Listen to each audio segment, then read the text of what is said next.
Yeah, yeah. A big fish on a beat. Saivani. Nilijua rafiki ni damu, kumbe wengine ni sumu.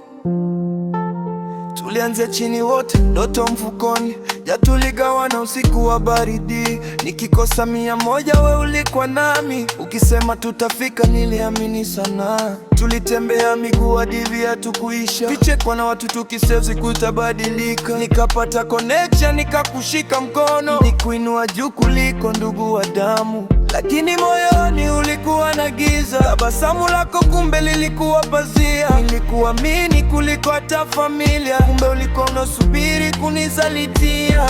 Aise, maisha yana siri nyingi sana, unaweza kucheka na adui mezani. Nilikulesha hadi sahani yangu, leo hidi unanichoma mgongoni. Rafiki msaliti, umeniumiza moyo. Nilikuona ndugu, kumbe ulikuwa adui.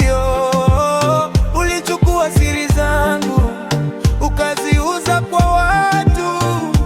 Leo naogopa hata kuamini mtu. Rafiki msaliti, kwa nini umebadilika? Tulikuwa familia, umetaka nianguke.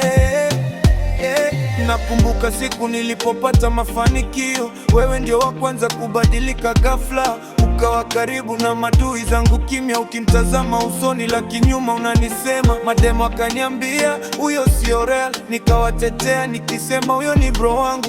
Kumbe walikuwa wanaona lichoshindwa, moyo wa mtu onekani kwa macho. Ukanibia deal nililokupa mwenyewe, ukachukua watu wangu kasema ni wako. Nikabaki na maumivu na maswali mengi, kwa nini usaliti utoka kwa karibu?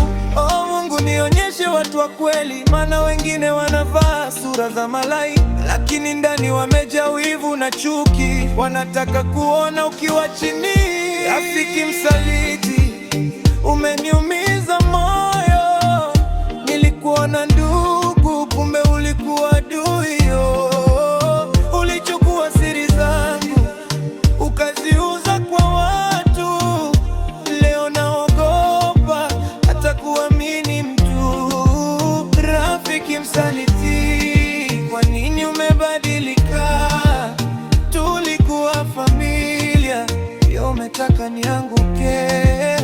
Saivani. Pole umizwa na watu waliowaamini, msikate tamaa, maana wakati mwingine Mungu watenga watu fake ili wajue watu wa kweli. Yes, ni vifiso.